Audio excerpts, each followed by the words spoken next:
The one and only Ann Coulter, who has a new book out, and it's a classic, as all of hers are. This was entitled Resistance is Futile. How are you doing, Ann? Great to have you back here with us. So happy to be here, and thank you for the excellent title, but mine is a different kind of resistance. Well, now, I was going to ask you about it. You know, Ann, I have to be honest. Sometimes, you run hot and cold on the people that you fervently endorse. Romney was a disappointment, for example. And I don't know, I haven't yet been able to determine where you're coming down with President Trump as we sit here today, but we'll find out. Yes. In due course. But resistance is futile. Now, you can take that any number of ways. Are you talking about the left-wing resistance? Resistance to Trump is futile? Or what resistance here? Not the resistance to you, Rush, who are irresistible. That's right. There isn't any. There isn't any, exactly. No, this is the resistance that shockingly Hillary Clinton claimed to join a few months after the election. You know, in America, we refer to political opponents who lose as the loyal opposition. If Trump had lost the election and a few months afterwards announced that he was part of the resistance, people would say that's a military term. That's the French Revolution, the resistance to the Nazis. He's dog whistling to the militias. It's a message to the KKK, and imagine that then being accompanied by right-wing violence against Hillary supporters, as we have seen, enormous violence by Antifa and left-wing lunatics against Trump supporters.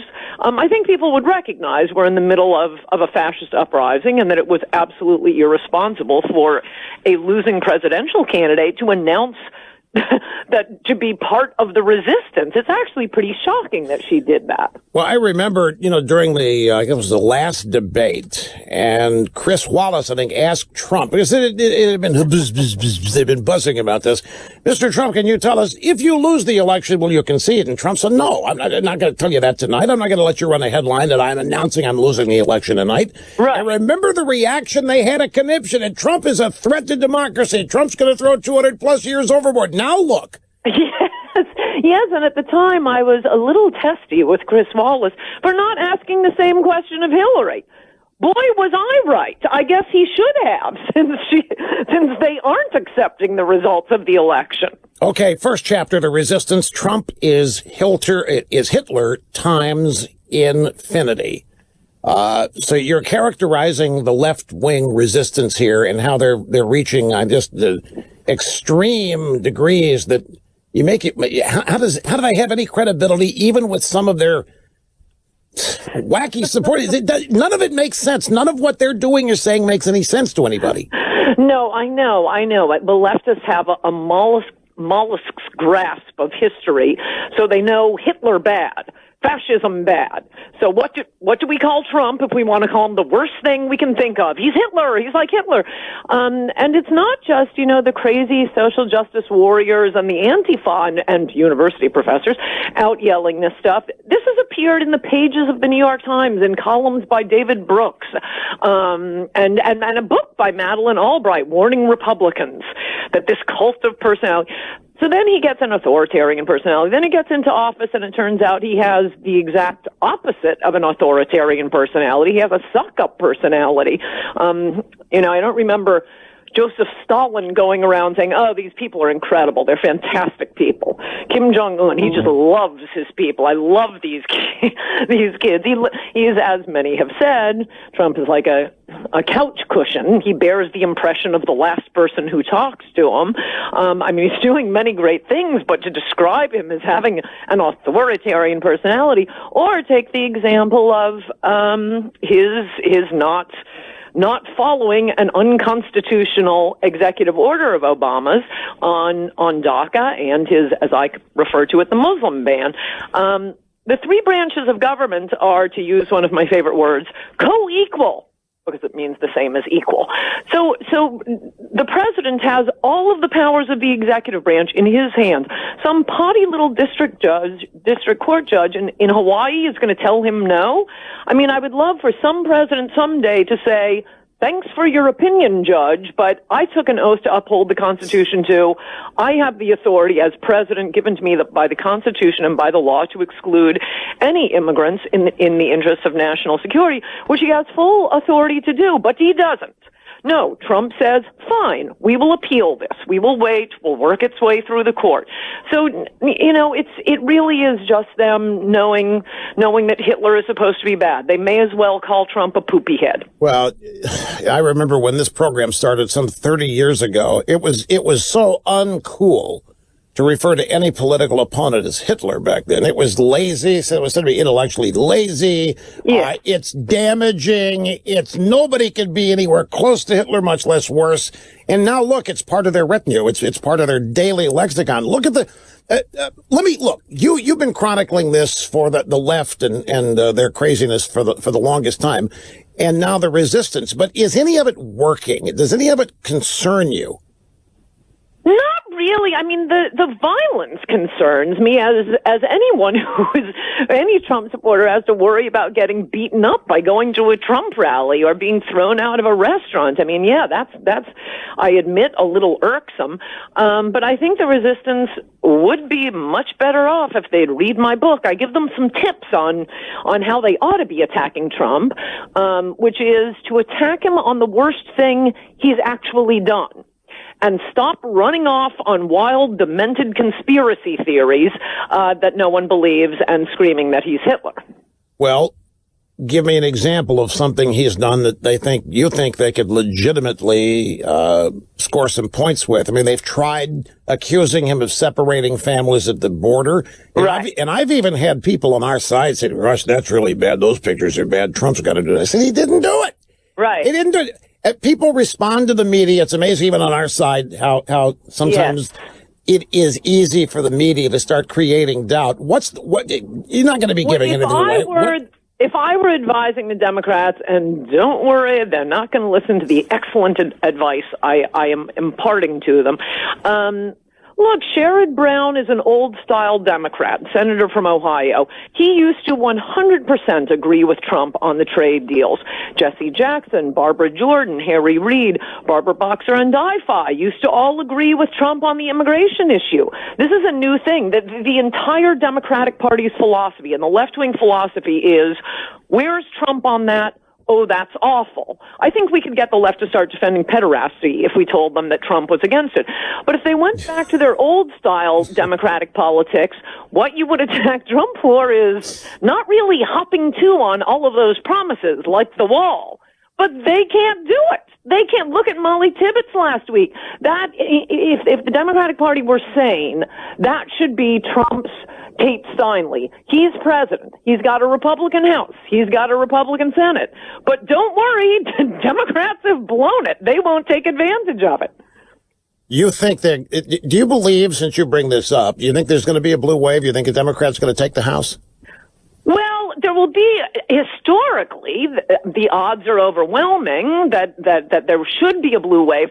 I think the resistance keeps bringing Trump's voters back. And if he really pushes on the popular issues he won the election on, immigration, trade, no more pointless wars, and gives a lot of rallies. I've been recommending that his staff just block off September and October and do nothing but Trump rallies. I keep seeing on MSNBC, I'm a hate watcher because I'm unusual that way. They keep claiming, oh yeah, I don't think a Trump rally is going to help in my district. Oh, it's just going to turn off the suburban soccer moms. No. Do not take advice from MSNBC. Trump coming to town totally energizes the base. They spread out. It goes out in concentric circles. It's like listening to you, Rush.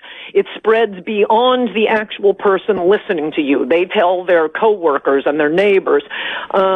So I think he can limit it, and luckily we have a lot of seats to give up in the House, and it's very unlikely that the Democrats will take the Senate. We don't really have that many seats up. Well, I think you're right about the rallies. And did I read the other day where they're blocking out as many as 4 days a week in September and October? Not every week, but some weeks he's going to go out that many times. He should definitely do that. That's brilliant. Because if we do lose the House, that is absolutely the end of hope. How do you convey that message? You know, I was telling people today and yesterday, these the GDP numbers out today, 4.2%. Blue-collar workers survey, they're overwhelmingly in love with Trump. They have a renewed faith and so forth. The tax cuts, this economy is genuinely booming in ways that it hasn't in enough time, that some people have never lived through an economy booming like this. They've only lived through an America in decline. They've been told to get used to an America decline, that jobs are not coming back. Somehow Trump and his team have got to get the message out that if the Democrats win, this all ends. Yeah. Because the Democrats equal Venezuela. Maybe you don't want to say that. That's maybe too extreme, but the Democrats are going to bring all this to a screeching halt on purpose. Oh, yes, that's absolutely right. One of the wonderful things about Trump, I mean, he does get the message out. And as I say in the last chapter, we may not get the wall out of him. But I do think the way he raises issues on Twitter, I completely disagree with the cliche you hear all the time on TV. Oh, he tweets too much. No, I love his tweeting. I want him to be the official communicator for the Republican Party. Wait a minute. Now, my memory could be failing me, but I thought, speaking of the wall, I thought there was a period of time, and maybe 2 months ago, that you had really gotten down on Trump and were openly saying so. It seemed like you'd lost some faith, and it was about the wall, it was about immigration, but you don't sound like that today. Well, I've been giving him tough love on the wall since the day after the election. No, I assume you and everyone remembers election night. I remember it very distinctly. And I thought, after Adios America and In Trump We Trust, it's finally happened. We have a shot to save America. My work is done. I'm just going to kick back. I'll hang out with Rush Limbaugh in Palm Beach. I'll have cocktails and enjoy myself. No, it turns out this presidency is more of a transactional presidency. He does have to be swatted on the nose with a rolled up newspaper when he goes astray. But remember, he used to do that all the time during the campaign. Remember during that debate when he was worse on H-1B visas than Marco Rubio, and all of Twitter explodes? He has to come out with a clarification and retraction a few hours after the debate. So we do have to keep our eyes on him, but it would have been the end of hope if Hillary had been elected. Oh my God. Look, there's nobody that outworks him. There's nobody who can keep up with him energy wise. And he has stayed true to every promise that he's made, at least in terms of effort and in terms of accomplishing them more than any president in recent memory. And he's undeterred. I'd take a break, but I want you to speak to his psychology. You know him pretty well. I don't know of any other elected official in this country, Republican especially, who could withstand an average week that Donald Trump gets and still remain focused and positive and upbeat. And basically, and we know it bothers him. You know him, and we know it bothers him, but it doesn't deter him. And he's it. And I think this is what his voters get. Without him, what they want dies. And they're going to support, they're not going to let any Access Hollywood video take him out. They're not going to let any of these usual ways the media destroys Republicans. They're not going to let them succeed. They're going to defend him to no end. But anyway, let me take a quick break. We'll come back. We'll continue with Ann Coulter and her new book, Resistance is Futile. We are back with Ann Coulter, brand new, hot off the press. Resistance is Futile, New York Times and every other list bestseller. Look, we already discussed your opinion of Trump and your assessment where he is. And in the limited time we've got here, you claim, and everybody's trying to find out, what is the actual genesis, the beginning of this Russian collusion story? When did it actually, what triggered it? The House committees have been investigating. They think the FBI is shielding documents on when this really began. You've searched the record. And what do you think about it? Where did it begin? When did it begin? Who's behind it? Well, you already know that it was Hillary Clinton. You cited Shatter, the book, where they talk about coming up with it after the election. What I think is fun about my book, there are a few three important historical notes. For one thing, Democrats, as you know, always claim we was robbed when they lose an election, unless it's a landslide like Reagan in 1984. But Reagan in 1980, there was a huge conspiracy about how Reagan had sent Bush and other emissaries to Iran and asked them to hold the hostages until after the election. That actually appeared on 2/3 of the New York Times op-ed page, that insane, bonkers conspiracy theory. They always say it took the deft touch of the Clintons to have one of these conspiracy theories go on and on and on and consume the entire country. The other interesting thing, because I don't have a job and can spend all day reading Nexus, is when it was first launched, the Russia conspiracy theory, it was by Robbie Mook, Hillary's campaign manager, on the eve of the Democratic National Convention. Why? Because the WikiLeaks documents had just gone up. And this is what Hillary always does. When she's caught in the middle of a scandal, she finds some apocryphal enemy to blame. She blames some man in Arkansas for hating her husband after losing to him, Sheffield Nelson for Jennifer Flowers. There was the vast right-wing conspiracy for Monica. She blamed the sexism of the media for her loss to Obama in 2008. So there are always mysterious dark forces conspiring against her when she's caught in a scandal. Third, and I think an hilarious part of the book that can really only be shown in a book, it's sort of a visual thing, is that at the time, the entire mainstream media responded to Robbie Mook's interview with George Stephanopoulos on the eve of the Democratic National Convention, claiming that experts were telling him, that Russia had hacked the DNC and passed it to WikiLeaks in an effort to help Trump. Okay, the New York Times, the LA Times, even the New York Daily News laughed at this. They basically all saw it as the craziest John Bircher conspiracy that even the John Birchers wouldn't have come up with. And as the New York Times and the LA Times and the rest of them said, you're launching this theory on the basis of unnamed experts. Basically, the media did not take it seriously. Even when Hillary brought it up in the debates, the New York Times sort of protected her by mentioning it on page A14. It was not until the disaster struck and Hillary lost the election that the media goes looking through the record and what explains this? What could it be? It can't be that Trump was running on popular ideas or there was anything wrong with our love Hillary Clinton. That's when they started pushing it as the exact same reporters, the exact same newspapers suddenly started pushing it as a serious theory. All right, now, just a couple minutes here. I want to know what you think of the special counsel investigation, where it's going, how long it's going to go on, and what the ultimate resolution to it's going to be. Well, it's utterly outrageous. We only have a special counsel because of the false insinuations of James Comey that President Trump was under investigation. Of course Trump was frustrated. He's trying to run the country here, and the head of the FBI, I have the quotes from the hearings, it's just outrageous the way Comey was implying Trump was under investigation. Bam, we get the special counsel. And 2 months later, Comey admits, yeah, he was never under investigation. Not only that, but when we found out the FBI was spying on the Trump campaign, remember, their response was, we weren't spying, we were trying to protect Trump. Exactly. Okay, 1 minute. Where's it going? How's it end? Perhaps. I think it's probably useful to. I mean, Trump has full authority to fire Mueller, to throw off the investigation. I think he can probably use it. It's so crazy that it's so far off. I think it's helping Trump.